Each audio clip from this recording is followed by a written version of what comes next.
Guys, आप लोग का बी मार्क्स क्लासेस में फिर से स्वागत है। हम लोग पढ़ रहे थे वॉइस चेंज। तो वॉइस चेंज में हम लोगों ने पढ़ा प्रेजेंट पढ़ा, पास्ट पढ़ा, फ्यूचर पढ़ा और ऑर्डर वाला सेंटेंस पढ़े। तो इसके बाद जो है वो नेक्स्ट स्टेप में आपका एडवाइस वाला सेंटेंस आता है।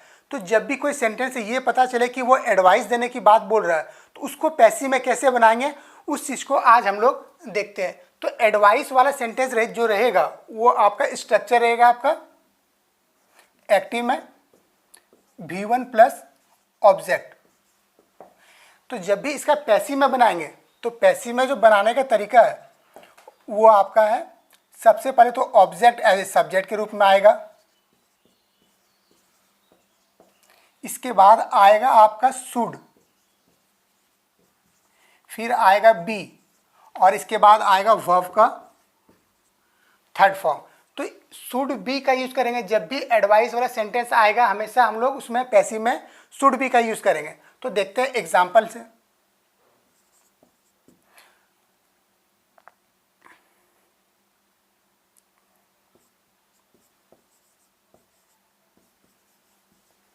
Help the poor. तो इसको जब भी हम लोग बनाएंगे तो क्या करेंगे, लास्ट वाला जो है इसको हम लोग पहले ले आएंगे।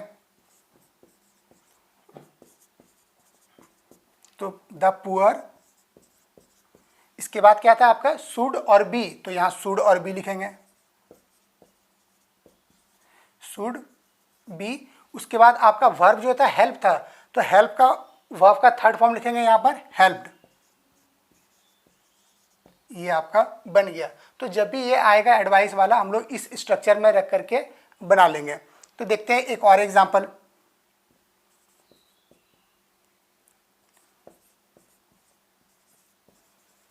Love your country.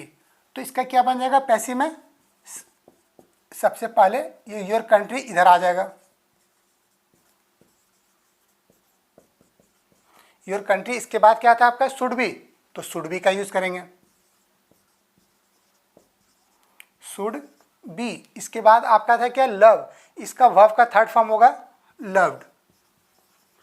तो ये आपका अब बन गया। तो जब भी एडवाइस वाला सेंटेंस आएगा तो हम लोग शुड बी और वर्ब का थर्ड फॉर्म तो सब पैसिव में यूज करते आ रहे हैं। तो याद रखना कि एडवाइस वाले सेंटेंस में शुड बी का यूज करेंगे। अब देखते हैं हम लोग इसका नेक्स्ट टाइप में। अब जो नेक्स्ट टाइप है आपका वो है जब भी कोई सेंटेंस में काइंडली और प्लीज जुड़ा रहे, काइंडली या प्लीज। इसका मतलब होता है, कभी बोलते हैं कृपया करके मेरी मदद कीजिए, ठीक है। तो उस तरह के सेंटेंस जब भी आएगा काइंडली और प्लीज को लेकर के, तो उसको जो पैसिव बनाएंगे तो उसका यहाँ स्ट्रक्चर देखते हैं। तो इसमें दिया रहेगा आपका, देखिए प्लीज और काइंडली ये हो सकता है पहले भी हो सकता है और बाद में भी हो सकता है, दोनों कभी भी आ सकता है। तो आप याद रखिए, इसे एग्जांपल लेते हैं, प्लीज गिव मी अ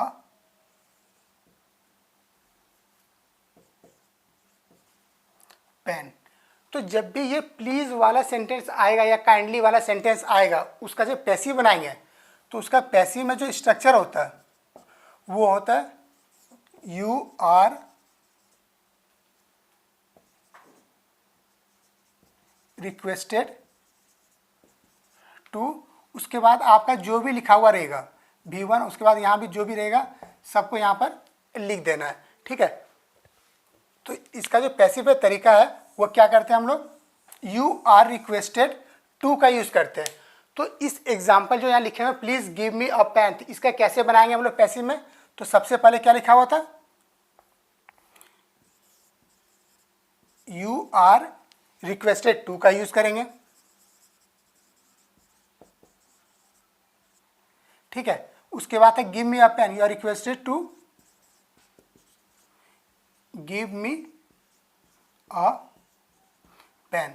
बस आपको यदि काइंडली और प्लीज जुड़ा हुआ रहे तो यू आर रिक्वेस्टेड टू का यूज करना है और जो भी स्ट्रक्चर दिया रहे वैसा वैसा लिख देंगे। देखिए इसमें आप एक्टिव में स्ट्रक्चर लिख सकते हैं प्लीज या काइंडली V1 प्लस ऑब्जेक्ट, या फिर आप लिख सकते हैं काइंडली या प्लीज, उसको लास्ट में भी लिख सकते हैं V1 प्लस ऑब्जेक्ट और लास्ट में काइंडली या प्लीज ऐड कर सकते हैं। इसलिए हम आपको एग्जाम्पल दे करके इसको यहाँ पर बताएं। तो जब भी आएगा ये काइंडली और प्लीज तो क्या करेंगे, यू आर रिक्वेस्टेड टू का यूज करेंगे। यदि कोई बोलता है कि प्लीज हेल्प मी,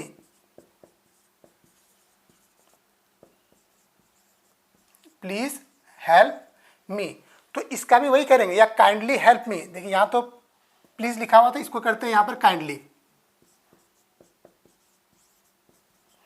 ठीक है, तो काइंडली इसका क्या बनाएंगे, पैसिव में क्या लिखा होता है इसका, यू आर रिक्वेस्टेड टू, तो यहां पर यूज करेंगे यू आर रिक्वेस्टेड टू। उसके बाद जो भी स्ट्रक्चर है इसको छोड़ करके, काइंडली या प्लीज को छोड़ कर जो भी स्ट्रक्चर बचा उसको यहां पर लिख देंगे, you are requested to help me. ये हो गया आपका काइंडली और प्लीज वाला। अब चलते हैं इसका नेक्स्ट टाइप में। अब कुछ सेंटेंस ऐसे होते हैं कि जिसका आंसर हमको येस और नो में देना पड़ता है। ठीक है, तो अभी जो टाइप है बस येस और नो वाला है। जैसे हम लोग कभी क्वेश्चन पूछते हैं, क्या आपने खाना खाया, तो आप येस और नो में जवाब देते हैं, या तो हाँ होगा या ना होगा। तो वैसे स्ट्रक्चर को हम लोग पैसिव में कैसे बनाएंगे उस चीज़ को हम लोग देखते हैं। तो यदि कोई स्ट्रक्चर आपका एक्टिव में ऐसा दिया हो, डू या डज फिर प्लस सब्जेक्ट फिर प्लस V1 प्लस ऑब्जेक्ट, यदि ऐसा दिया हो, यानी कि देखिए ये आपका शो कर रहा है प्रेजेंट इंडेफिनिट का। तो इस तरह का यदि स्ट्रक्चर हो, उसको पैसिव में जो बनाने का मेथड है तो उसको हम लोग ऐसे बनाते हैं। तो सबसे पहले क्या करेंगे, इसको हम लोग इज एम आर में चेंज करते हैं। आपका जैसा सब्जेक्ट होगा वैसा हम लोग यहाँ लिख लेंगे, यानी कि आपका जो ऑब्जेक्ट जो यहाँ पर आएगा उसके अनुसार से डिसाइड करेगा कि यहाँ पर हेल्पिंग वर्ब कैसा होगा, वो भी बताते हैं अभी। तो पहले इज एम आर का यूज़ करेंगे, फिर उसके बाद यूज़ करेंगे ऑब्जेक्ट एज ए सब्जेक्ट, इसके बाद आपका वर्ब का थर्ड फॉर्म यूज़ करेंगे, फिर इसके बाद यूज़ करेंगे हम लोग बाय का, और फिर यूज़ करेंगे सब्जेक्ट एज ए ऑब्जेक्ट। ठीक है, और आपका यहाँ पर क्वेश्चन मार्क। ठीक है, तो देखते हैं कि इसका जैसे कभी कभी हम लोग एक एग्जांपल लेते हैं और हम लोग डिसाइड करेंगे इसमें जो इज एम आर होगा, वो जो यहाँ जो लिखा हुआ ऑब्जेक्ट एज ए सब्जेक्ट, इसके अनुसार से यहाँ हम लोग भरेंगे कि कौन सा हेल्पिंग वर्ब लेगा। अब देखते हैं एग्जांपल, फिर समझ में आ जाएगा क्या करेंगे। सो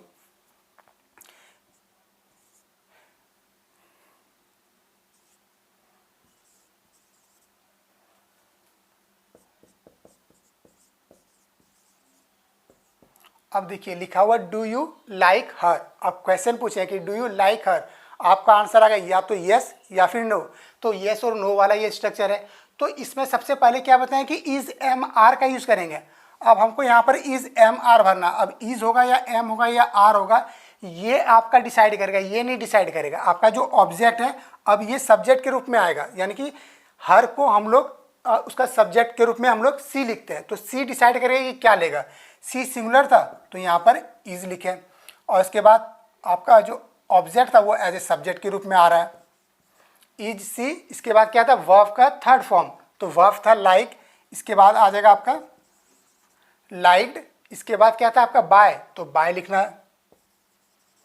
इसके बाद था सब्जेक्ट एज ए ऑब्जेक्ट, यानी कि सब्जेक्ट आपका क्या था यू, तो इसके बाद हो जाएगा आपका यू का ऑब्जेक्ट के रूप में यू ही लिखते हैं। तो इस तरीके से आप ये डू और डज वाला जब भी क्वेश्चन वाला आएगा तो इस मेथड से आप इसको बना सकते हैं, यानी कि आपका स्ट्रक्चर हो जाएगा पैसिव में। तो सबसे पहले इज एम आर, ठीक है, इज एम आर, फिर सब्जेक्ट एज ए ऑब्जेक्ट के रूप में आएगा, फिर वर्ब का थर्ड फॉर्म आएगा, फिर बाय आएगा, और फिर सब्जेक्ट एज ए ऑब्जेक्ट के रूप में लिखेंगे। ठीक है, तो ये स्ट्रक्चर से आप इसको बना सकते हैं। तो और भी जितने सारे एग्जाम्पल है आप खुद से भी ट्राई कर सकते हो, नहीं बने फिर आप कमेंट करके बता सकते हो कि हाँ ये इस स्ट्रक्चर में फॉलो नहीं हो रहा है। ठीक है, अब चलते हैं नेक्स्ट टाइप में।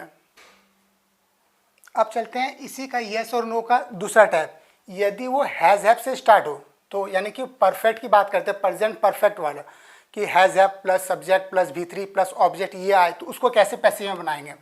तो यहाँ एक्टिव में इसका स्ट्रक्चर जो रहेगा, सबसे पहले तो हैज़ और हैव रहेगा, इसके बाद फिर आपका सब्जेक्ट आएगा, इसके बाद फिर आपका वर्ब का थर्ड फॉर्म आएगा, और फिर यहाँ आपका ऑब्जेक्ट आएगा, फिर क्वेश्चन मार्क। जब इसको पैसिव में बनाते हैं, याद कीजिए कि जब परफेक्ट में बना रहे थे हैज़ हैव वाला में, उसमें बीन का यूज़ कर रहे थे, तो इसमें भी यूज़ करेंगे। तो देखते हैं कि बीन यूज़ कहाँ पर करेंगे, पैसिव। तो सबसे पहले यहाँ हैज़ हैव था, तो हैज़ हैव ही लिखेंगे, हैज़ हैव। इसके बाद क्या था आपका सब्जेक्ट, इसके बाद आपका था वर्ब का, इसके बाद आपका बीन का यूज़ करना है यहाँ पर, been. Has have plus subject plus been, इसके बाद वर्ब का थर्ड फॉर्म। देखिए ये दोनों में, इसमें भी जब भी हैज़ हैव वाला आएगा ना, तो यहाँ पर वर्ब का थर्ड फॉर्म ही रहता है, यानी कि परफेक्ट वाले में वर्ब का थर्ड फॉर्म रहता है, तो आप उसको वैसे वैसे लिख सकते हैं। और यहाँ पर आ जाएगा object as a subject, object as a subject, और फिर यहाँ आ जाएगा आपका बाय, और फिर आ जाएगा आपका subject as object, subject as a object. याद रखिए कि जब भी हैज़ हैव वाला आएगा तो पहले हैज़ हैव लिखेंगे, फिर ऑब्जेक्ट एज ए सब्जेक्ट पहले लाएंगे, फिर बीन लाएंगे, फिर वर्ब का थर्ड फॉर्म, फिर बाय, और फिर सब्जेक्ट एज ए ऑब्जेक्ट के रूप में लिखते हैं। तो इसका एग्जाम्पल देखते हैं कि वो कैसे बनता है।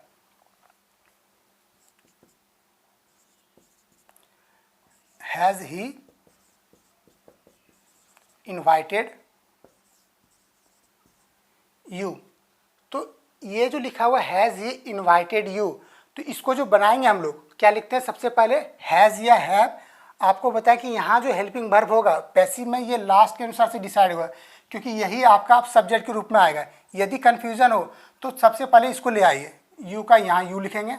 अब इसके अनुसार से यहाँ पर हमको हेल्पिंग वर्ब भरना है कि यू है तो ये प्लूरल फॉर्म, तो यहाँ पर हैव भरेंगे, हैव यू। इसके बाद क्या था आपका बीन, तो यहाँ पर बीन यूज़ करते हैं। फिर इसके बाद क्या था वर्ब का थर्ड फॉर्म, वर्ब क्या था इनवाइटेड, तो यहाँ इनवाइटेड ही लिखते हैं। इसके बाद क्या था आपका बाय, तो यहाँ पर बाय लिखेंगे। और फिर क्या था सब्जेक्ट एज ए ऑब्जेक्ट, तो आपका सब्जेक्ट क्या था ही, तो ही का हम लोग हिम लिखते हैं। ठीक है, तो ये आपका हो गया पैसिव में बनाने का तरीका।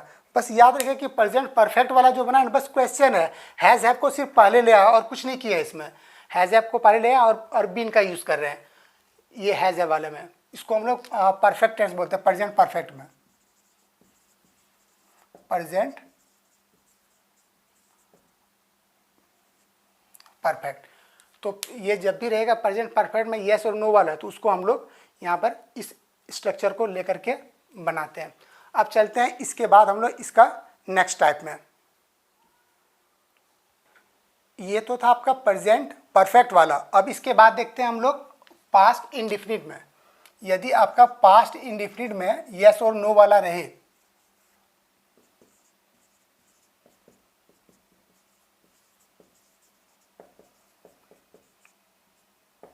इंडेफिनिट में येस और नो वाला रहे तो कैसे बनाएंगे उसको देखते हैं। तो इसमें जो एक्टिव में आपका सेंटेंस रहेगा वो रहेगा आपका did plus subject plus V1 plus object.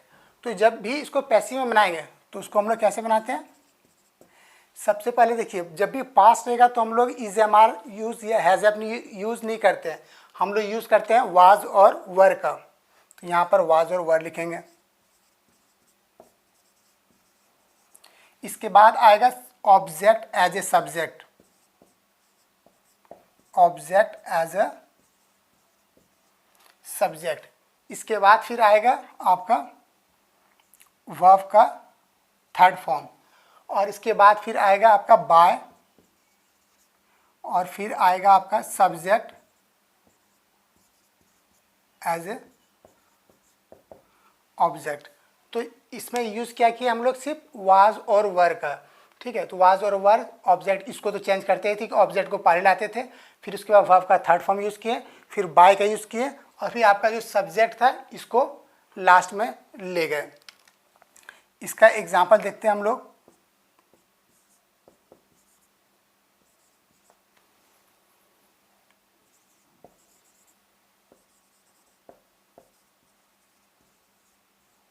Did he sell his house.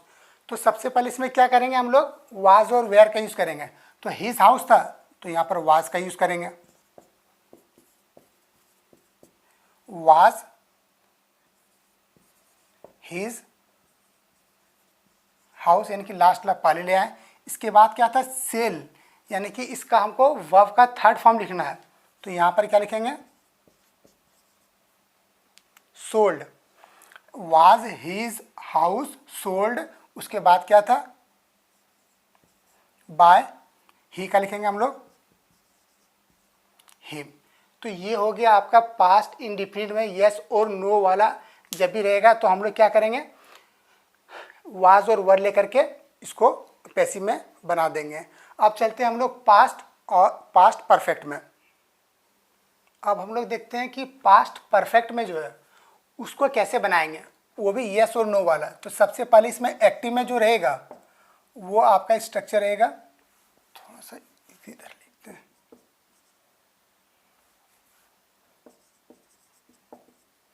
Head रहेगा, उसके बाद आपका सब्जेक्ट रहेगा, हेड फिर सब्जेक्ट, फिर इसके बाद वर्ब का थर्ड फॉर्म दिया रहेगा और फिर ऑब्जेक्ट दिया रहेगा। तो इसको जब भी बनाएंगे हम लोग तो सबसे पहले क्या लिखेंगे, सबसे पहले आपका हेड का हेड ही आएगा, इसके बाद आपका था object as a subject,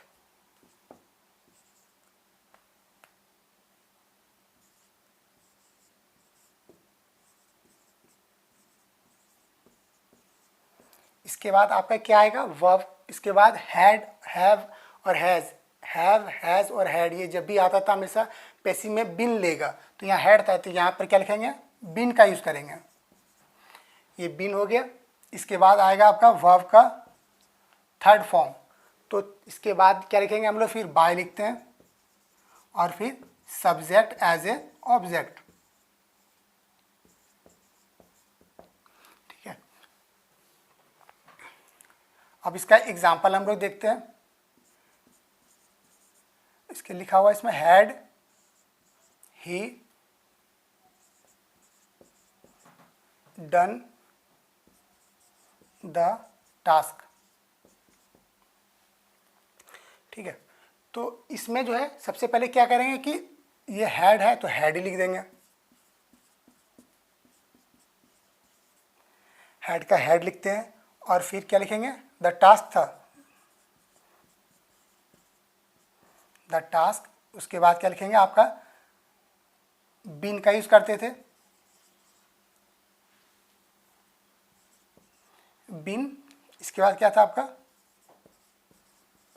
done, उसके बाद था बाय यूज करेंगे और फिर आपका था ही का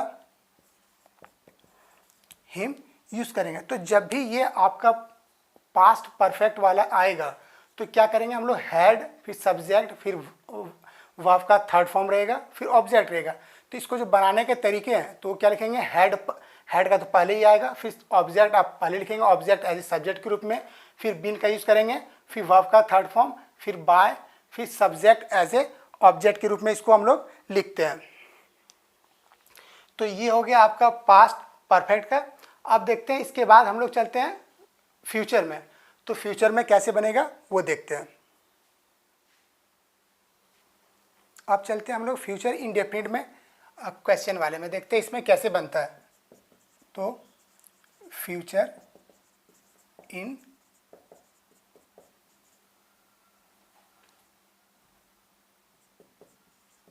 डेफिनेट, इसमें जो एक्टिव में स्ट्रक्चर रहेगा वो है आपका शैल विल, इसके बाद आएगा आपका सब्जेक्ट, इसके बाद आएगा वर्ब का फर्स्ट फॉर्म, फिर आएगा आपका ऑब्जेक्ट। तो इसको जो पैसिव में बनाएंगे हम लोग तो क्या लिखेंगे, पहले शैल विल का यूज़ करेंगे। इसके बाद आपका ऑब्जेक्ट एज ए सब्जेक्ट के रूप में आएगा। फिर आपका बी का यूज़ करेंगे, बी। इसके बाद फिर आएगा आपका वर्ब का थर्ड फॉर्म, और फिर बाय का यूज़ करेंगे, और जो आपका सब्जेक्ट था ये एज ए ऑब्जेक्ट के रूप में जाएगा, सब्जेक्ट एज अ ऑब्जेक्ट। तो इसका एग्जाम्पल देखते हैं।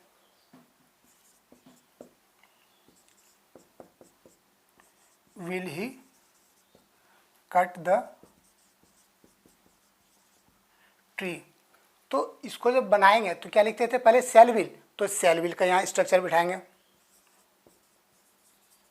तो क्या शैल लिखेंगे यहाँ पर, शैल या विल।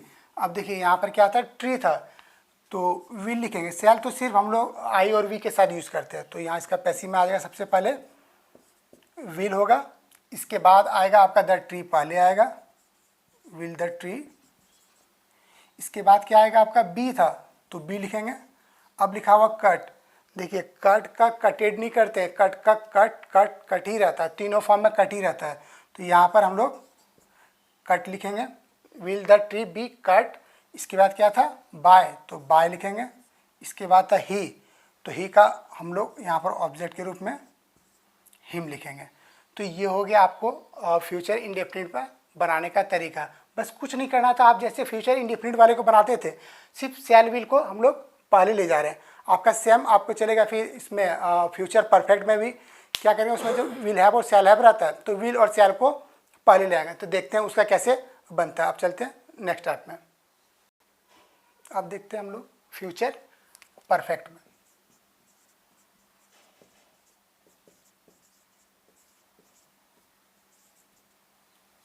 तो इसका जो आपका एक्टिव में स्ट्रक्चर रहेगा वो दिया हुआ रहेगा, पहले शैल या विल, इसके बाद होगा आपका कोई सब्जेक्ट, इसके बाद होगा आपका हैव, इसके बाद फिर होगा आपका वर्ब का थर्ड फॉर्म, और फिर कोई ऑब्जेक्ट दिया हुआ रहेगा। तो जब भी इसका हम लोग पैसिव में बनाएंगे तो क्या लिखते हैं हम लोग, शैल या विल यूज करेंगे। ठीक है, फिर उसके बाद आप ऑब्जेक्ट को पहले ले आएंगे, ऑब्जेक्ट एज ए सब्जेक्ट। फिर इसके बाद हम लोग हैव का यूज करेंगे, और फिर बीन का यूज करेंगे। इसमें क्या करेंगे, हैव बोला रहता है तो हम लोग बीन का यूज करते थे, तो यहाँ पर बीन का यूज करेंगे। इसके बाद आपका वर्ब का थर्ड फॉर्म रहेगा, फिर आपका बाय रहेगा, और फिर आपका सब्जेक्ट एज ए ऑब्जेक्ट लिखा जाएगा। ठीक है, तो शैल will subject plus have plus verb का थर्ड फॉर्म फिर ऑब्जेक्ट। तो इसका जब पैसिव में बनाएंगे हम लोग लिखेंगे शैल विल, फिर ऑब्जेक्ट एज ए सब्जेक्ट, फिर हैव लिखेंगे। यहाँ हैज़ नहीं करना, चाहे सिंगुलर या प्लूरल, यहाँ हैव का हैव ही रहेगा ये। फिर आपका बीन यूज करेंगे, फिर वर्ब का थर्ड फॉर्म, फिर बाय, और फिर सब्जेक्ट एज ए ऑब्जेक्ट। तो इसका एग्जाम्पल देखते हैं।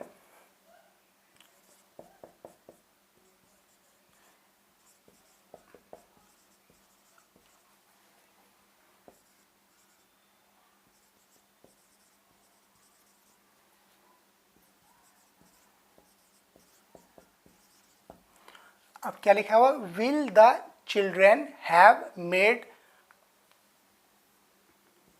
The boxes. तो इसको जब भी हम लोग पैसिव में बनाएंगे इस स्ट्रक्चर को फॉलो करते हैं। तो सबसे पहले शैल विल लिखा हुआ था, तो शैल विल, आप शैल नहीं भी लिखोगे फिर भी चल जाएगा, आप इसके जगह पर सिर्फ विल का यूज़ कर सकते हो।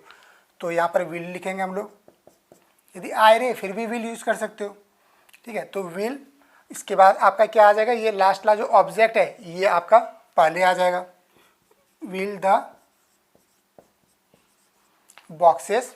इसके बाद क्या था आपका, हैव, तो हैव हम लोग लिखेंगे, और फिर इसके बाद था आपका बीन, तो यहाँ पर हम लोग बीन का यूज़ करेंगे। और फिर आपका था वर्ब का थर्ड फॉर्म, तो वर्ब आपका क्या था, मेड, तो यहाँ पर इसका लिखेंगे मेड लिखेंगे। और फिर है आपका बाय, तो यहाँ पर बाय लिखेंगे और फिर आपका जो सब्जेक्ट था यानी कि subject as a object, subject आपका द चिल्ड्रेन था तो यहाँ द चिल्ड्रेन यूज़ करेंगे। ठीक है, तो ये हो गया आपका फ्यूचर परफेक्ट बनाने का तरीका। तो आज देखिए हम लोग येस और नो वाला, एडवाइस वाला, तो ये कैसे बनता है आप लोगों को कैसा लगा और कैसे बनता है ये आप लोगों ने देखा। तो आप लोग देख करके ये बताइए कि ये वीडियो आप लोगों को कैसा लगा। अच्छा लगे तो लाइक कीजिए, सब्सक्राइब कीजिए और अपने दोस्तों के बीच शेयर कीजिए। धन्यवाद।